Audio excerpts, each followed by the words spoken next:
আলাইকুম। প্রিয় জুলাই জনতা, আপনাদের কাছে আজকে এই স্টেজে শতাধিক পরিবার, শহীদ পরিবার উপস্থিত ছিলেন। আমার প্রত্যেক শহীদ পরিবারের বাবা এবং মা, আমি আপনাদের অক্ষম সন্তান, আপনাদের পায়ে হাত ধরে মাপ চাচ্ছি। আপনাদের সবার কথা আমি শুনতে পারি নাই। বাবা, আমি কোনো রাজনৈতিক দল না, আমার পরিবারের কেউ শহীদ হয় নাই। এই ইনকিলাব মঞ্চের পাগল ছেলে মেয়েগুলো খেয়ে না খেয়ে আপনার এই সন্তানের বিচার, এই লাশগুলো যারা জ্বালিয়ে দিয়েছে, সেই বিচারের জন্য আমরা আপনাদেরকে দাওয়াত দিয়েছি।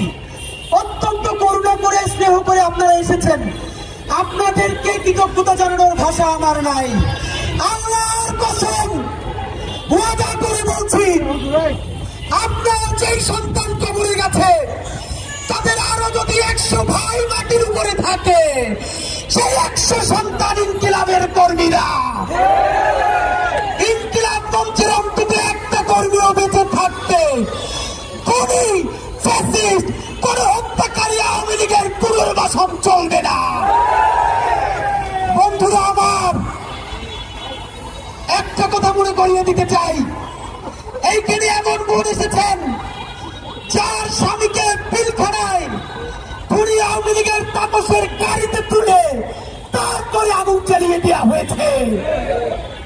সাপ্লাই আহারে পিলখানায় তো নাম কাওয়াজতে একটা কমিশন হয়েছে।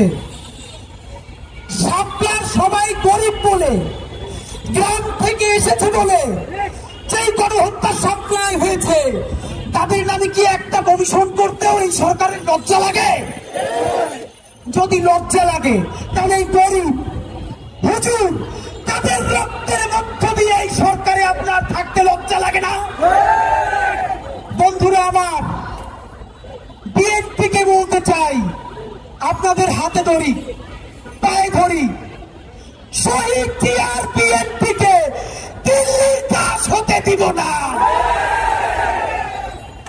জামাত ইসলামের ভাইদেরকে মনে করিয়ে দেই, সাইদি সাহেবের রায়ের পরে 2 শতাধিক মানুষকে 2 দিনে পাখির মতো গুলি করে হত্যা করা হয়েছে। শুধু হত্যা করা হয় নাই, পাখির মতো স্তূপ করে নারী পুরুষের লাশগুলো রাস্তার পাশে রাখা হয়েছে। সেই গণহত্যাকারী আওয়ামী লীগ, তাদেরকে যারা দেখেছে তারা হলো সেই দিল্লি, ভারত, জামাত ইসলামী। স্পষ্ট মনে রাখেন, সাইদি নিজামীদের জামাতকে ভারতের দাবিদার হতে দিব না। এনসিপির ভাইয়েরা মনে রাখো, শত শত জুলাইয়ের রক্তের মধ্য দিয়ে নেতা হয়েছে তোমরা। যদি এই জুলাইকে বেঁচে দিয়া দিল্লির দাসত্ব করে ক্ষমতায় আসতে চাও, হাসিনার চেয়েও ভয়ানক পরিণতি হবে। 100 মানুষ মাত্র হাত তুলবেন, একটা কাজ বলবো।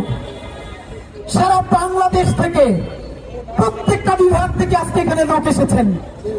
শহীদ পরিবারের সন্তানদের মধ্য থেকে আমি তাদের অনুমতি নিয়ে আপনাদেরকে একটা কর্মসূচি ঘোষণা করতে চাই।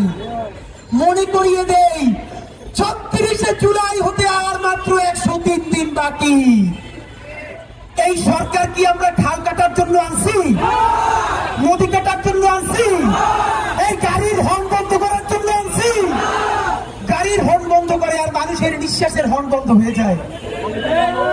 ডক্টর ইউনূস ছাড়া, হাতে গোনা 2-1 উপদেষ্টা ছাড়া এই জুলাইয়ে কোন উপদেষ্টা কি অবদান জানতে চাই? ছাত্র উপদেষ্টা 2 জন আলটিমেটাম দিচ্ছি। এখন যে আলটিমেটাম দিব, এর মধ্যে যদি এই কাজ উদ্ধার না হয়, তোমাদেরকে পদত্যাগ করতে হবে। তোমাদেরকে উপদেষ্টা বানাইছি আমরা।